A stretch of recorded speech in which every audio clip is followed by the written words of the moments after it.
Bonjour, je m'appelle Nour, j'ai 21 ans, j'habite à Noisy-le-Sec et je vais vous parler de la vie étudiante pendant le confinement.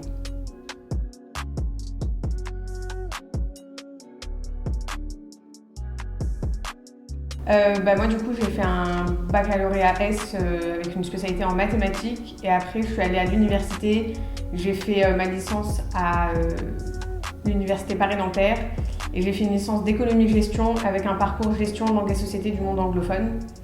Et cette année, je suis entrée en master à l'UPEC et je suis en première année de master administration et échanges internationaux, parcours Sustainability and Green Business. J'aimerais bien travailler dans la RSE ou l'ESG et de préférence dans une entreprise, malgré que mon parcours me permet de travailler en association aussi. Pour moi, ce qui a été le plus compliqué, ça a été la transition entre la licence et le master parce que j'ai changé d'établissement aussi. Donc non seulement j'ai validé un diplôme, j'en ai commencé un nouveau et j'ai aussi changé d'université et tout s'est fait à distance. Déjà, il y a eu tout le processus pour postuler au master. Donc tout s'est fait à distance. Les concours qu'on devait passer ont été annulés. On n'a eu aucun entretien, donc tout s'est joué sur notre CV, notre lettre de motivation. Donc toute cette période-là, elle a été plutôt compliquée. Et après, du coup, l'arrivée à la fois dans un nouveau diplôme. Donc déjà, on n'a pas eu cette espèce de fin d'année où normalement il y a une cérémonie de remise du diplôme, etc. On nous l'a envoyé par courrier, donc ça c'était un peu dur. On n'a pas l'impression d'avoir achevé toute une période de 3 ans. Et là, du coup, d'entrer dans un nouvel établissement, de ne pas connaître les lieux, de ne pas connaître son fonctionnement, et en plus d'entrer dans un nouveau diplôme, c'est ce qui a été le plus compliqué. Alors, quand j'ai postulé, j'ai essayé de me renseigner un maximum sur les diplômes auxquels je postulais et les établissements, tout via Internet, majoritairement sur les sites même des établissements et des diplômes. Et après, sinon, si je le pouvais, sur d'autres sites comme l'étudiant, l'UNICEF, etc., ceux qu'on connaît habituellement, les médias traditionnels. Mais c'est vrai que la majorité des informations, je les ai eues quand même sur les sites même des établissements. Moi, mon diplôme, c'est la toute première année qu'il existe, en tout cas avec mon parcours. Donc on n'a eu aucun retour d'anciens étudiants, aucune nouvelle d'alumni, même d'autres parcours. Et donc on s'était on se jetait un peu dans le vide, quoi. Je dirais pas que c'était plus stressant, mais c'était plus... on savait pas trop à quoi s'attendre. C'était plus ça. C'était pas vraiment du stress parce que en soi, il n'y avait pas grand-chose sur lequel stresser, mais c'était plus, je veux dire, de l'appréhension parce que du coup, on savait vraiment pas à quoi s'attendre. La première partie de mon année scolaire, là, de mon M1, tout s'est fait à distance. J'ai rien eu sur place, sauf un examen. À partir du mois de mars, tout s'est fait à distance. J'ai plus jamais remis les pieds à Nanterre. La majorité du temps, c'est des Zooms. Et après, donc il y a des profs qui nous envoient leur support de cours. Hein. Généralement, c'est un PPT. Et après, en fonction de comment le prof fonctionne, on a éventuellement un PDF ou voilà. Alors pour les projets de groupe, c'était majoritairement on échangeait sur WhatsApp ou sur Messenger. À chaque nouveau projet, on crée un nouveau groupe et on échange dessus. La majorité du temps, c'était par message. On s'est que très rarement appelé.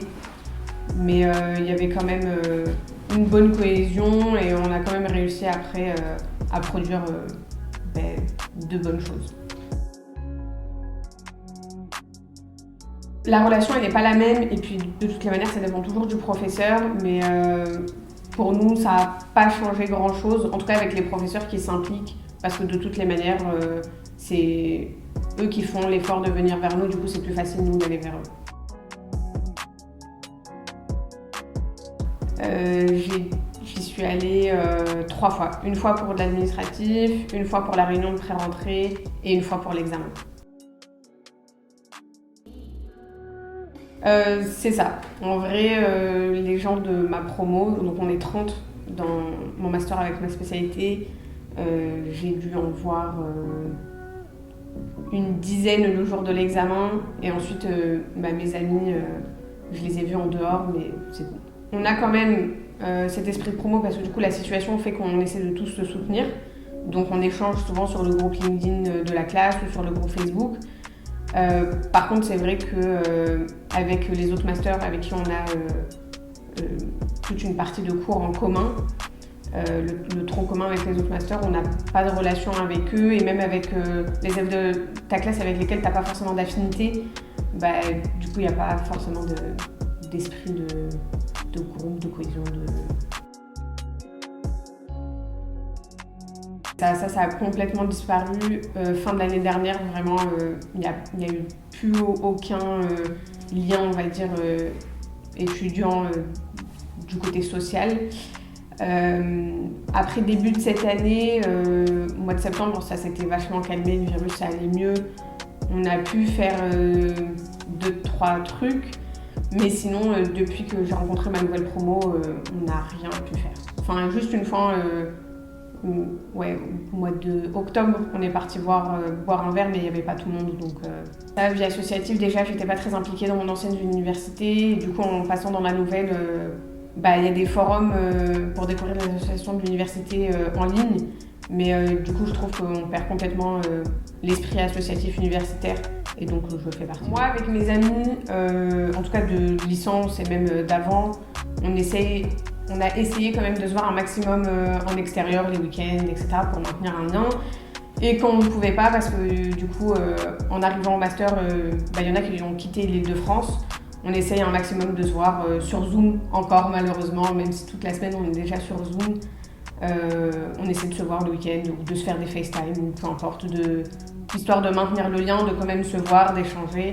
Et avec les gens de ma promo, du coup, on a des groupes sur WhatsApp, sur Facebook, sur LinkedIn. Et on essaie d'échanger un maximum. Et même à distance, il y a quand même des affinités qu'on a réussi à créer, de nouvelles relations, etc. Alors, tous mes examens de fin de licence se sont déroulés à distance. Une partie, en tout cas quand c'était faisable en QCM, toute une autre partie où c'était des écrits. Et dans l'ensemble, ça s'est plutôt bien passé. Et ensuite, là, cette année, en master, déjà, moi, il y a une différence dans la manière dont le diplôme est évalué, puisque cette année, j'ai beaucoup plus de contrôle continu que l'année dernière. Donc ça, déjà, c'est moi, quelque chose que j'apprécie plus. Et même mes camarades, c'est toujours plus agréable d'avoir un contrôle continu que juste un examen final. Et cette année aussi, une majorité de QCM, très souvent chronométrée, vraiment peu de temps pour répondre aux questions. Et sinon, pareil, des écrits où du coup, c'est des productions où il n'y a pas moyen de tricher. Et c'est vraiment des connaissances qu'il faut apporter ou aller chercher les informations sur d'autres supports. Il y a certains examens où c'était l'ensemble qui était chronométré et certains où c'était juste quelques questions. Et on a aussi eu un partiel en présentiel à l'université.